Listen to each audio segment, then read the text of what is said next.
Hello my champ. So in this video I am going to solve the exercise 11.3 question number first of chapter 11 that is factorization. So इस video में हम ये देखेंगे कि कैसे हम इस टाइप के क्वाड्रेटिक इक्वेशंस को विद आइडेंटिटी में कैसे सॉल्व करेंगे। ठीक है, हमने इसमें आइडेंटिटी यूज करनी है। ऑल्दो इस टाइप के क्वेश्चंस मिडिल टर्म स्प्लिट करके भी सॉल्व किए जा सकते हैं, पर हमें यहाँ पे इसको आइडेंटिटी में पुट करके सॉल्व करना है कि इसमें कौन सी आइडेंटिटी यूज हो रही है। हम अभी 3 आइडेंटिटीज देखेंगे, उन्हीं 3 आइडेंटिटीज का यूज करके हम इस एक्सरसाइज के मोस्टली क्वेश्चन सॉल्व करने वाले हैं। ठीक है, और लास्ट में मैं आपको एक बहुत इजी ट्रिक भी बता दूंगी कि आप मिडिल टर्म स्प्लिट भी विद इन सेकेंड्स कैसे कर सकते हैं। ठीक है, सो स्टार्ट करते हैं।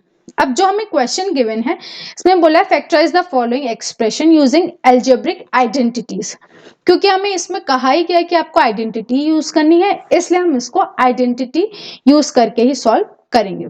अदरवाइज हम इसका मिडिल टर्म स्प्लिट करके भी सॉल्व कर सकते हैं, वो भी बहुत जल्दी इजिली। ठीक है, सो वो 3 आइडेंटिटीज हैं कौन सी, पहले वो देख लेते हैं। तो पहली आइडेंटिटी है हमारे पास a plus B whole square. ठीक है, ये क्या होती है, A square plus B square और प्लस 2ab। ठीक है, ऐसे ही दूसरी हमारी आइडेंटिटी है a minus B whole square. A square plus B square, यहां पे सिर्फ चेंज हो जाता है -2ab। इसमें रटने जैसा कुछ भी नहीं है, बस आपको ए स्क्वायर प्लस बी स्क्वायर याद रखना है, प्लस में +2ab हो जाएगा और माइनस में -2ab हो जाएगा। ठीक है, अगर आप इसको खुद ही सॉल्व करेंगे तो आपको अल्टीमेटली यही रिजल्ट मिलेगा। ठीक है, अगर आप a प्लस बी को 2 बार मल्टीप्लाई करेंगे तो आपको यही मिलने वाला है। ठीक है, जिसकी अभी हमें कोई जरूरत है नहीं, इसलिए हम उसका यूज करेंगे नहीं। और एक आइडेंटिटी और है हमारी जिसका अभी हमें यूज नहीं है, जैसे जिस क्वेश्चन में आगे हमें यूज आएगा मैं वो आइडेंटिटी भी आपको बता दूंगी। ठीक है, तो अभी हमें सिर्फ ये 2 आइडेंटिटी का यूज करके हमें क्वेश्चन को सॉल्व करना है। ठीक, अगर आपके पास जितने भी टर्म्स 3 गिवन हैं वो सारे पॉजिटिव में है तो ये ऑब्वियस है कि आपका a plus B whole square का फॉर्मूला लगेगा। और अगर कहीं पे नेगेटिव टर्म आ रहा है इट मीन्स कि आपका a minus B whole square का फॉर्मूला लगेगा।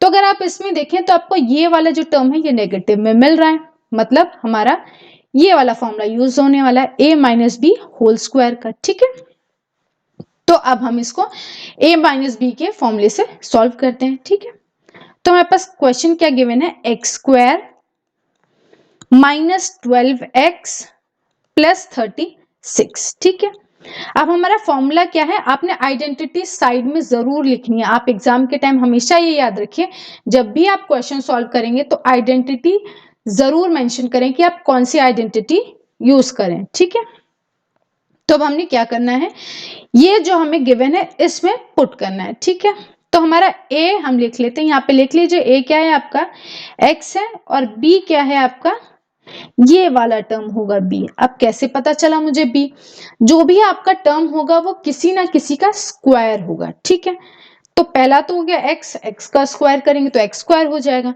और ये जो हमारा है लास्ट टर्म इसमें हमारा क्या है, ये भी एक स्क्वायर होगा। तो आप ऐसे आइडेंटिफाई कर सकते हैं कौन सा a टर्म है कौन सा b टर्म है। ठीक है, तो अगर आप इसे देखें 36 किसका स्क्वायर है, 6 का स्क्वायर है, तो b हो जाएगा हमारा 6। ठीक है, तो हम इसे पुट करते हैं एक्स स्क्वायर प्लस क्या है हमारा बी स्क्वायर। ठीक है, बी स्क्वायर हमारा क्या है 6 का स्क्वायर, यहाँ पे प्लस का साइन, ये हो गया हमारा बी स्क्वायर। ठीक है, यही है। अब है हमारा -2ab, माइनस लगाया मैंने 2 इंटू a मेरा क्या है x और b मेरा क्या है 6। एग्जैक्टली में b हमारा होता -6 है, पर हम क्या करते हैं, अगर मैं यहाँ पे मान लीजिए मैंने यहाँ पे -6 पुट कर दिया। ठीक है, तो अगर मैं -6 का स्क्वायर करती हूँ तो मेरे को क्या मिलता है, पॉजिटिव ही मिलता है, इसीलिए यहाँ पे बी स्क्वायर हमेशा पॉजिटिव में होता है। यहाँ पे तो नेगेटिव में है पर यहाँ पॉजिटिव हो जाता है। क्यों, क्योंकि अगर मैं -6 इंटू -6 करूँ, स्क्वायर का मतलब यही होता है, तो माइनस इंटू माइनस क्या हो जाता है, पॉजिटिव साइन मिलता है हमें, इसी वजह से हमारा जो ये टर्म है ये पॉजिटिव हो जाता है। ठीक है, और यहाँ पे सेम नंबर से मल्टीप्लाई होता नहीं है, तो यहाँ पे हमारा नेगेटिव का साइन आ जाता है। ठीक है, तो हमने इसको इस आइडेंटिटी में पुट कर दिया, तो हमारे पास है क्या, एक्स स्क्वायर प्लस 6 का square minus 2 into x into 6। ठीक है, तो हमारा ए क्या है, ए है हमारा x और b क्या है हमारा -6 है, ये याद रखिएगा। -6 का स्क्वायर किया है मैंने यहाँ पे। ठीक है, ये आइडेंटिटी में पॉजिटिव होता है, पर हमारे पास यहाँ पे होता क्या है एग्जैक्टली -6। तो हमारा a क्या है x है और b क्या है हमारा -6 है, तो ये हो जाएगा हमारा x -6।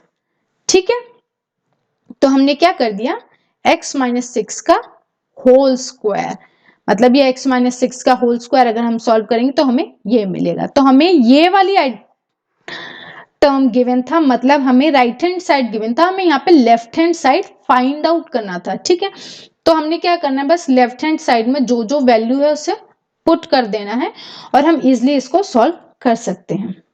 अब अगर मैं इसकी आइडेंटिटी की बात करूं तो क्या होता है, हम कैसे इसका मिडिल टर्म स्प्लिट करके करते हैं, हमें क्या करना होता है, ये जो कांस्टेंट टर्म है और जो एक्स स्क्वायर का कोफिशिएंट है जो भी होता है उससे मल्टीप्लाई करते हैं, मतलब क्या है 36 इंटू 1 हो गया 36। ठीक है, और मुझे ये वाला लंबा लाना होता है, मतलब 36 को मैं ऐसे अरेंज करूं कि मैं अगर किन्हीं भी दो नंबर को मल्टीप्लाई करूं तो मुझे 36 मिल जाए, और जब मैं उन्हीं दोनों नंबर को, सिमिलर नंबर को प्लस या माइनस जो भी करूं मुझे 12 मिलना चाहिए। तो 6 को हम कैसे कैसे अरेंज कर सकते हैं, एक तो 9 इंटू 4 होता है, 6 इंटू 6 होता है, 3 इंटू 12 होता है। ठीक है, ऐसा बहुत तरीके हैं, तो जितने भी तरीकों से आप कर सकते हैं। 2 इंटू 18 होता है। अगर आप इसमें से सबको देखें तो इसमें से अगर 6 इंटू 6 मैं करती हूँ तो मुझे 36 मिलता है, मल्टीप्लाई करने पे तो सबको यही मिलता है, पर अगर मैं 6 को 6 से ऐड करती हूँ तो मुझे 12 मिल जाता है। तो मतलब मेरे दो फैक्टर्स क्या होंगे, 6 और 6 होंगे, तो x -6 और x -6। ठीक है, तो इस तरीके से हम इसे सॉल्व कर सकते हैं। ठीक है, चलिए इसका नेक्स्ट पार्ट देखते हैं तो आपको और अच्छे से समझ आ जाएगा। ओके, अब अगर आप इस क्वेश्चन को देखें तो यहाँ पे भी एक नेगेटिव टर्म दिख रहा है मुझे, मतलब इसमें फॉर्मूला यूज होना है a minus B whole square का। ठीक है, बेसिकली आप प्लस का भी यूज करेंगे तो भी आपका आंसर आ जाएगा, उसमें कोई दिक्कत नहीं है। a square plus B square -2ab। आपने सबसे पहले आइडेंटिटी जब भी सॉल्व करें तो मेंशन कर दें, ताकि टीचर को भी पता चले कि हाँ ठीक है आपको आइडेंटिटी लर्न है और आप किस आइडेंटिटी में इसको पुट करने वाले हैं। ठीक है, अब आप देखिए सबसे पहला स्क्वायर वाला टर्म क्या है मेरा 36 और दूसरा स्क्वायर वाला टर्म क्या है मेरा 25। अब आपने सबसे पहले देख लेना कि मेरा कौन सा टर्म क्या है।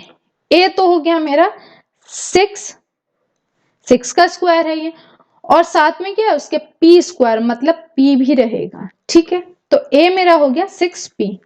अब जैसे ही मैं बी पे जाऊंगी तो देखिए यहाँ पे नेगेटिव है, मतलब यहाँ पे या तो ए मेरा नेगेटिव होगा या तो बी मेरा नेगेटिव होगा, दोनों में से कोई भी नेगेटिव हो सकता है। ठीक है, क्योंकि अगर आप इसे सॉल्व करेंगे तो आपको पता तो चलेगा नहीं कि कौन सा टर्म नेगेटिव है। अगर मैं -6 को भी स्क्वायर करूंगी तो मुझे +36 मिलेगा, और अगर मैं -5 का भी स्क्वायर करूंगी तो मुझे क्या मिलेगा 25 मिलेगा, क्योंकि दोनों में पॉजिटिव आउटकम आता है। ठीक है, तो हमने क्या लेना है यहाँ पे, b मेरा क्या हो जाएगा -5 का होल स्क्वायर। ठीक है, क्योंकि यहाँ नेगेटिव टर्म है इसलिए लेना है हमने। ठीक है, अब जो ये आइडेंटिटी है बस उसमें जहां a है वहां a की वैल्यू पुट कर देनी है, जहां b है वहां b की वैल्यू पुट कर देनी है। ठीक, a स्क्वायर मतलब 6p का होल स्क्वायर, और फिर b स्क्वायर मतलब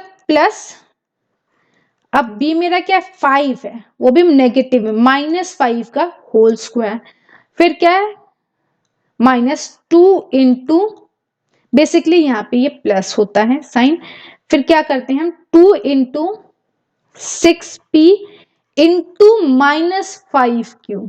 तो ये जो नेगेटिव साइन है वो यहां चला जाता है, तो आपका हो जाता है -2ab। ठीक है, तो अब हमने जैसे इसमें पुट कर दिया, इसका मतलब क्या होता है, a माइनस बी का होल स्क्वायर। a मेरा क्या है 6p और b मेरा क्या है -5q, मतलब 6p -5q का होल स्क्वायर। हो गया, बस इतनी आसानी से आप इस टाइप के क्वेश्चन को सॉल्व कर सकते हैं। ठीक है, चलिए नेक्स्ट देखते हैं। ये तो और इजी है। देखिए, इसमें सबसे पहले आपने दो स्क्वायर फाइंड आउट करने हैं। ये तो ऑलरेडी सब पॉजिटिव में है, तो मतलब a plus B whole square का फॉर्मूला लगेगा, जिसमें a square plus B square plus 2ab। ठीक है, a मेरा क्या हो गया, ये देखिए ये किसका स्क्वायर है 9, 3 का स्क्वायर, और साथ में y है तो वो y भी लिखेंगे। ठीक है, यहाँ पे सॉरी, यहाँ पे x हो जाएगा, ये थोड़ी मिस्टेक है, इसको देख लीजिएगा। ये है 3x का होल स्क्वायर। ठीक है, क्योंकि यहाँ xy है ना, तो ये हो जाएगा मेरा 3। ठीक है, 3x हो जाएगा। और ये क्या हो गया मेरे पास b। अब b मेरे पास क्या है, आपको अगर याद हो तो 121 होता है मेरा 11 का स्क्वायर, और साथ में क्या है y, मतलब 11y का स्क्वायर होता है। आप चाहें तो 15 से लेकर 20 तक के स्क्वायर आराम से लर्न कर सकते हैं, कोई डिफिकल्ट नहीं है। अगर आपको ट्रिक चाहिए तो मैंने ट्रिक भी बता रखी है अपने चैनल पे, तो आप उसे देख सकते हैं। शॉर्ट वीडियो है, आप उसे आराम से देख सकते हैं। ठीक है, कैसे आप बहुत जल्दी निकाल सकते हैं। तो हमारे पास ए भी है और बी भी गिवन है। ठीक है, अब हमने कुछ नहीं करना, जहां जहां ए बी है बस उसे पुट करते जाइए। ए क्या है मेरा 3x का होल स्क्वायर, बी मेरा क्या है 11y का होल स्क्वायर, फिर क्या है मेरे पास प्लस 2 इंटू ए बी। ए मेरा कितना है 3x और b मेरा कितना है 11y। अब आप देखेंगे तो सॉल्व करने पे यही आता है एग्जैक्टली में। ठीक है, तो इससे हमारा क्या बन गया, a plus B whole square का ये बन गया हमारा आइडेंटिटी। तो a मेरा क्या है 3x, b मेरा क्या है 11y, तो इसका होल स्क्वायर अगर हम करेंगे तो हमें ये आइडेंटिटी मिल जाएगी। तो हो गया, इतनी आसानी से देखिए हम कैसे इस टाइप के क्वेश्चन को सॉल्व कर सकते हैं। ठीक है, आई होप आपको ये क्वेश्चन समझ आएंगे, और आगे मैं बहुत जल्द कोशिश करूंगी कि आपके जल्दी से जल्दी मैं सारे वीडियोस अपलोड कर दूं। I hope you have enjoyed this video, and please like, share and subscribe to my channel for more videos like this. Thank you.